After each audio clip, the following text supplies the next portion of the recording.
Pokemon Scarlet and Pokemon Violet have been confirmed for late 2022. Let's talk about it. So of course, to start out, we're going to be over on the official Pokemon website. We have Pokemon Scarlet and Pokemon Violet. Now there is the trailer right here, but I will not watch it because then I will get taken down and blocked and all that nonsense. So we're not going to do that. I did see the trailer though.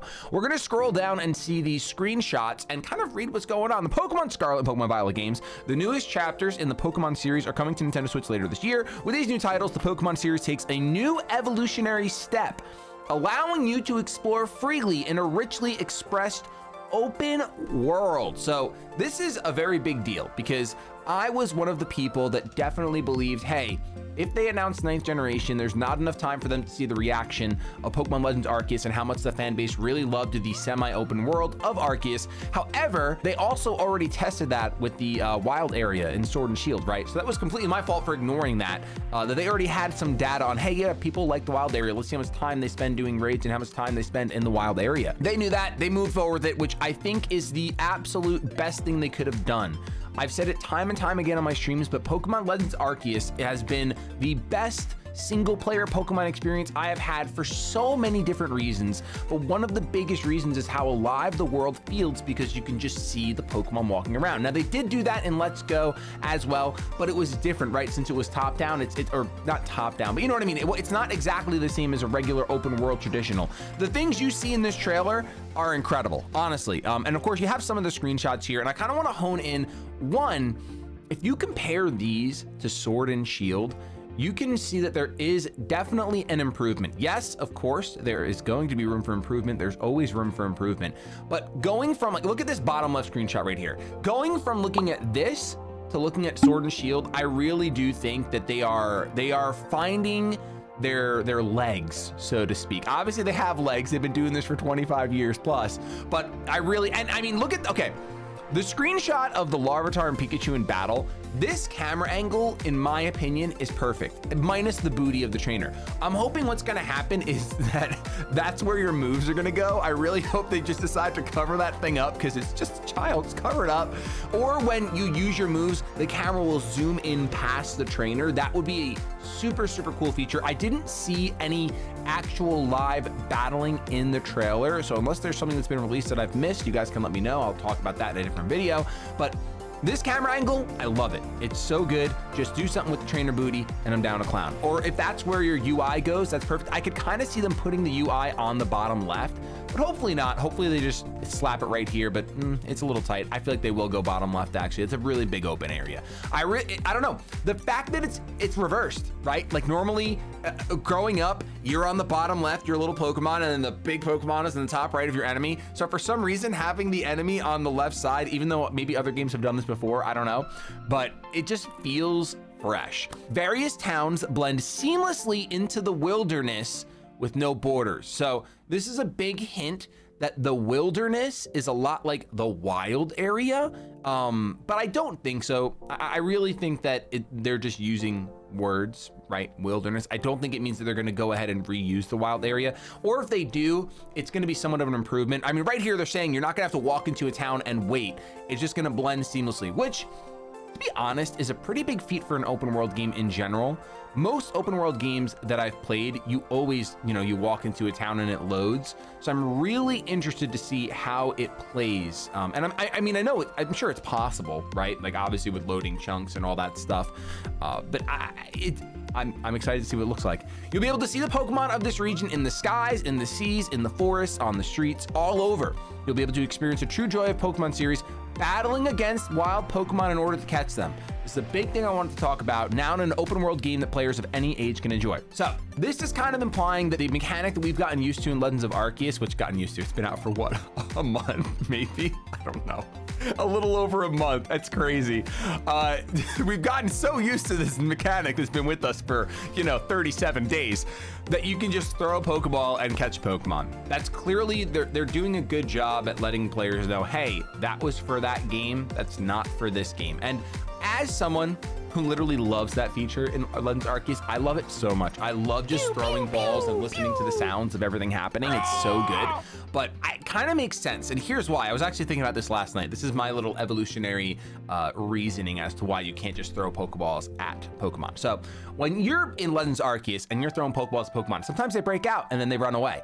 And the ones that you catch get caught. So in my mind, those Pokemon are like, they're weak. They're inferior. They're getting caught very easily. But the ones that break out, they're the ones that live on and get to go breed and make new Pokemon. So the evolutionary gene, kind of like Darwinism, goes ahead and lets those Pokemon be like, you gotta weaken me, bro. You can't just throw a ball at me anymore. I listen. That was my cousin you got. Jerry was a weakling, but me, my great grandfather Bojangles, you couldn't catch him with an Ultra Ball, not even with a back strike. So that's my reasoning as to why they could say, okay, you can't just throw Pokeballs at wild Pokemon anymore. Obviously, that's a load of fluff and I pulled it out of my butt, but I really love it. Of course, we absolutely cannot have a Generation 9 Pokemon Scarlet, Pokemon Violet discussion video without talking about the revealed starters. I really loved the way they revealed the starters in the trailer. Really good. I'm sure all of you have seen it, so I'm not going to say go watch it, but I'm going to butcher these names so hard, except for the best one. So, well, actually, 2 of them I can get right. But the first one, this grass cat Pokemon, Sprigatito? I don't know. Sprigatito. I don't know. I really literally Sprigatito. Sprig? Like sprig. Sprigatito? That sounds like a Pokemon name. Okay, 149 pounds Overgrow. Of course, Overgrow blades and torrent across the board. Design-wise, the cat is fine. I think the cat is good. It is a good design. We have a lot of cats, so it's not groundbreaking for me in any way, shape, or form, but it is very cute. I like its leaf mask. I think that's a super nice touch that a lot of people probably didn't look at right away, but the fact that it has a leaf right behind its eyes. Cats have all different masks, so this one has leaf mask. I do like that. It is very cute. It will most likely evolve into something that stands on 2 legs. Maybe we can get lucky and it won't. Not that I hate bipedals hardcore, but we do, it's pretty standard, right? Pokemon go from 4-legged to 2-legged boys for whatever reason. Their front legs just become arms. It's pretty cool. Then we have Fuecoco, which Fuecoco is easily the best name out of all these starters. It's not even close. It is a fire type, Fire Croc Pokemon, laid back Fire Croc Pokemon that does things at its own pace. What does that imply? It's a slow boy. It's not book smart, it's street smart. Look at its tooth. I mean, come on. How can you actually not love this apple dinosaur? I don't know. It's perfect. I actually genuinely believe that this is a perfect Pokemon. I really hope they don't butcher its evolution line. And it is the first time in a Pokemon reveal, especially since doing YouTube, but probably ever. Maybe Chimchar. I was a Chimchar guy, I think. No, I was a Piplup guy. What am I saying? This is the first time where I'm like, yo, fire starter. It's not even a question for me. Let's talk about Quaxly first. Give Quaxly a little bit of limelight. This is why Quaxly's gonna get the raw end. 1, he's a duck. 2, he's at the end of the line and everyone's gonna just stop at Fuecoco and just scream. But Quaxly is the duckling Pokemon. If there is a Pokemon that it would embody Little Milk, it is this duck right here. This is Little Milk. This is Big Milk's long ancestor down the line. Some reason going to the Marines, has a nice cap. I don't know if it's gonna be like a soldier and it's a Marine cap. For some reason, that's what I think. Or if it's gonna be like a chef. I don't know why I think chef. Or a butler. Maybe a butler. The earnest and tidy duckling Pokemon. What if this duck becomes a butler and Little Milk cleans Big Milk's house? It's totally possible. Some of you don't know what I'm talking about. Pelipper is Big Milk on our channel. Subscribe. Yeah, let's go back to Fuecoco. So I think Quaxly's great. He's cool. Honestly, I know people hating on him a lot on Twitter, but I think he's a cute little duck. I like ducks. We don't have that many ducks, and penguins and ducks kind of hang out in the same vibe. Vime? What's a vime? I don't know. Someone make a definition up. Let me know in the comments below what vime is. Fuecoco, though, is easily my starter of choice. It's not even, unless the evolutions get revealed beforehand and they're so bad, but if not, they are literally, it is a perfect Pokemon. It is a derpy derp that has the potential to evolve into something monstrous, and that's what I love. I guess just for fun, let's take a guess at secondary typings. Why not? We can come back to this when there's, even an inkling of an idea. Cat is going to be, This is gonna be the grass fairy that Meganium should have been. Yes, absolutely. This is gonna be grass fairy. Fuecoco, unfortunately, I really think it's gonna end up being dark typing. And I only say unfortunately because we literally have dark fires running around like it's water, honestly. So, but I feel like it's gonna end up being that, or worst case scenario, it's gonna be fire rock like the new Arcanine. But I'm really feeling fire dark mainly because of its black holes that it has for eyes. I think it's gonna end up being a dark type. And like for some reason, laid back makes me think of lazy, and that makes me think of Scrafty. So it's just that internal. I hope it's not, but I really think it is. And as far as Quaxly, gee, I wonder, is it just gonna be water flying? I certainly hope not. Actually, you know what? I'm not gonna guess what Quaxly's typing is gonna be. I'm going to say without a shadow of a doubt in my mind that Quaxly will not be water flying. It will not be water flying.